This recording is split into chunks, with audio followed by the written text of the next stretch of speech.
So welcome everybody to our second season of the Dworkin Report. This is like our probably ninth season of the podcast, but doing the live videos and whatnot. We ended last year with a United States Senator, last season with Senator Alex Padilla, and that was pretty amazing to have him on and have his inspirational words about what's going on in California. Um, Hundreds of podcast episodes in. I appreciate y'all. As long as y'all are going to keep listening, I'll keep going. So I appreciate it. And today I have an amazing guest, as you may or may not know. I hope that you'll learn to know. Texas State Rep James Talarico. Thanks for joining me. How are you doing today? I'm doing well. Thanks so much for having me. Honored to be here. There's big news today, I hear. I'm not sure if anybody is aware, or if you have anything that you want to tell folks, but you are now running for United States Senate in Texas, correct? That's right. Yeah, I launched my candidacy for U.S. Senate this morning, just a few hours ago, and I am really excited about this opportunity in this race for Texans. I'm running because I firmly believe that all 30 million Texans deserve a U.S. senator who's going to represent their interests, not the interests of billionaire mega donors. And as you know, on the other side, we've got Ken Paxton and John Cornyn, who are the embodiment of this corrupt, broken political system of ours. And so I look forward to prosecuting the case against both of them and bringing people together to transform this corrupt system. Yeah, I kind of hope that Ken Paxton somehow pulled it. We've had our personal interactions over the years, so I'm not a fan. Same with the governor, but that's besides the point. There's a lot of divisiveness in some of it for good reason in Washington right now. But what do you think can be done to try and end that, while at the same time we don't want to accept Trump's abuse of power or anything like that, but what can we do to kind of end the divisiveness? Yeah, I have heard from so many Texans, so many Americans over the summer. I went on the Joe Rogan podcast.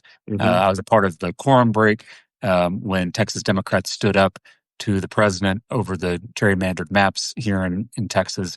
And so through those experiences, I've just been flooded with messages and emails and calls.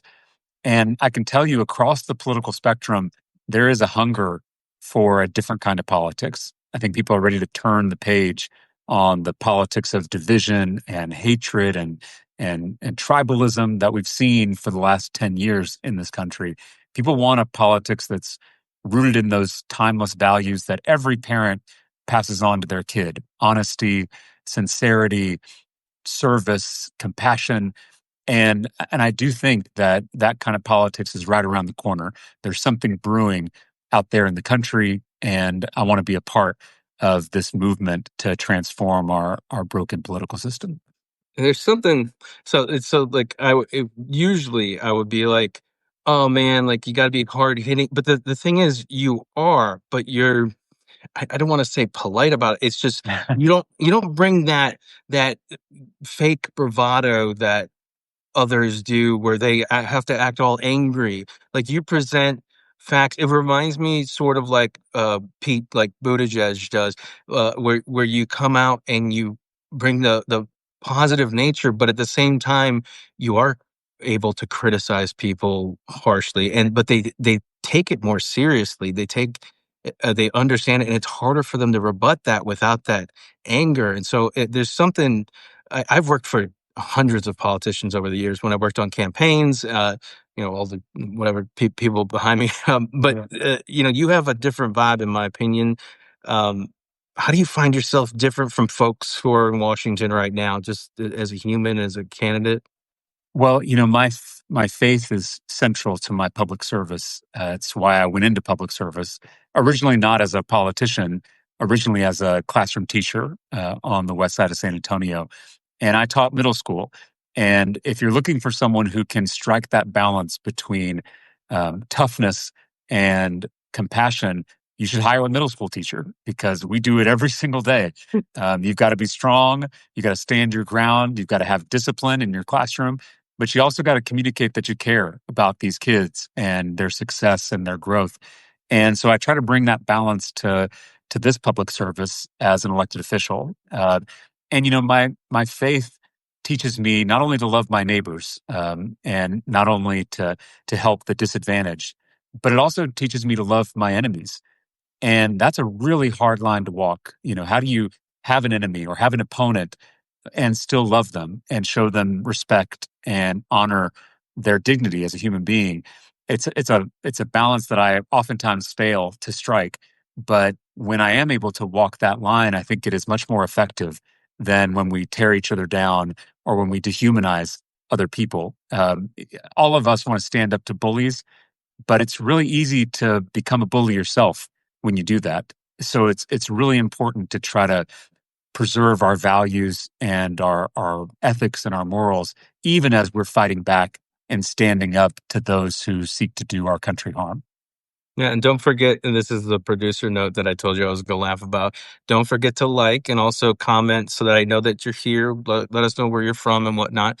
So I appreciate y'all watching. The What was it like? It made me angry, everything that's happening in Texas, that people would have to leave the state, and you left the state, I think, to head to Illinois, Yep. to veer off the gerrymandering attempts. How do we stop now? And now I know that there's Democrats. I personally support the retaliation in regards to, because I know that they're going to go, as Republicans will go as far as they can.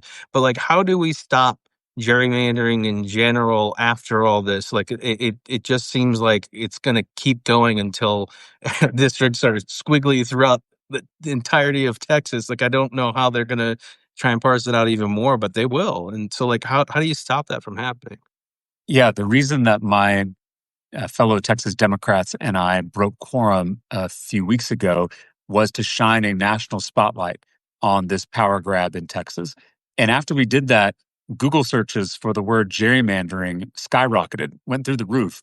Suddenly, Americans across the political spectrum are waking up to the fact that this system is rigged, that politicians try to hold on to their power by picking their voters. But I think most people, Republicans or Democrats, agree voters should be picking their politicians, not the other way around. And so the reason I'm running for Senate is to take on this rigged system, not just gerrymandering, which we have to ban. We have to pass a national ban to end gerrymandering once and for all in every state in this country, but also to take on the big money in our politics that is corrupting this democracy of ours. And this is going to be a people powered campaign. I'm the only state legislator in Texas who doesn't take a dime of corporate PAC money. I'm not going to be taking corporate PAC money in this upcoming campaign. And so I'm relying on people, regular people, to give $5, $10, $15 to power this effort. And so I'm hoping that folks who are inspired to do something in Texas and across the country will join us, because Texas is the fight. If we hope to win a Senate majority, we have got to win this seat in Texas. And we are closer than people think. Texas is a lot more competitive than people realize. And there's an opportunity to break through if we have the right campaign and the right movement behind us. Joe and I don't agree much on a lot of things. I've been critical of him as him of me, Rogan, that is, and he I agree with him on the fact that you should be running for higher office. So I mean, it just there's something there. Now, one of the things that I do with every interview, everybody, Talarico's got a tight schedule today, so we're keeping it tight. But I end every interview that I've ever had, no matter who it is, opponent or somebody who's an ally or somebody I like or don't. With let's say somebody's struggling right now, just overall, with what's going on in the world and the horror story that we see in front of our faces. Like, what would you say to maybe inspire them, or a hopeful message for their future of the country and the world? Well, first, I sympathize with that. I feel myself tempted by hopelessness when I see what's happening in our country and in our world. In my faith, there's a part in Scripture where Jesus tells his followers, his listeners, "Blessed are you who weep." And that's a strange thing to say, right? How can someone who weeps also be blessed? I think what he's saying is that sometimes we see the world most clearly through our tears. And if your heart is breaking right now, it means you still have a heart. And I want people to listen to that and trust that, because that is what's going to get us out of all of this mess. Part of why I decided to launch this underdog campaign for US Senate is because the people are where I find my hope. My faith is always going to be put in the people of this state. And they've never let me down before. And I don't think they're going to let me down this time. And so if people are looking for a way to get involved, they can definitely sign up to join us. Even if you don't live in Texas, we can use your donation, we can use your volunteerism, whatever you want to give, your treasure, your time, we will put it to good use to flipping the state and changing the politics of this nation. So people can go to our website, jamestellarico.com. All you got to do is put in your information and we will put you to work wherever you are in the country. And I hope you do that, because this is going to be a campaign of, by, and for the people. Yeah, we always are looking for work to do. People ask, what can I do more? What can here's one thing that you can do more. Go to jamestellarico.com. There will be a link to it in the episode's notes. Check out his campaign. He's got a great campaign ad out today as well. Obviously, we would be supportive of him against Paxton or Cornyn.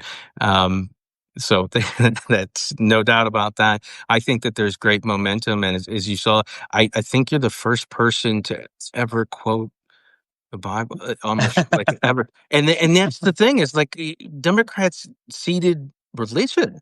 You know what I mean? For you and I know so many religious people who are Catholic, like every kind of religion in the Democratic Party. Most of them are some sort of they have faith or belief in something's higher power. As a person who's been on his deathbed before, I understand like I just there's something to that. I think coming back and owning that, like you have, is a great step forward for the entire Democratic Party in the country.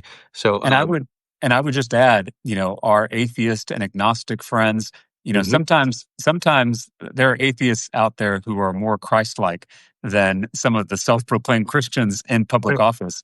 And so, yeah, we cannot cede faith or morality to the other side any longer. We lost Jimmy Carter at the end of last year, and he was maybe the last Democratic president who really talked openly about faith and values and morality. I think we've got to take a lead from him and get back to that, because our policies are important, but if people don't understand the values that underpin those policies, we're not going to connect. And those may be Christian values, but they also may be Jewish or Muslim or Hindu or humanist values. At the end of the day, all of these traditions have a lot more in common, and they're much more similar than they are dissimilar. And we've got to find our way back to those key moral values that we've lost touch with. James Talarico, thank you for joining me today. I appreciate it, and we'll keep updated on your campaign in the future. Thank you. I appreciate the time, and I'm so grateful for the work that you're doing on here. Appreciate it. I hope everybody has an amazing day, and as always, onward.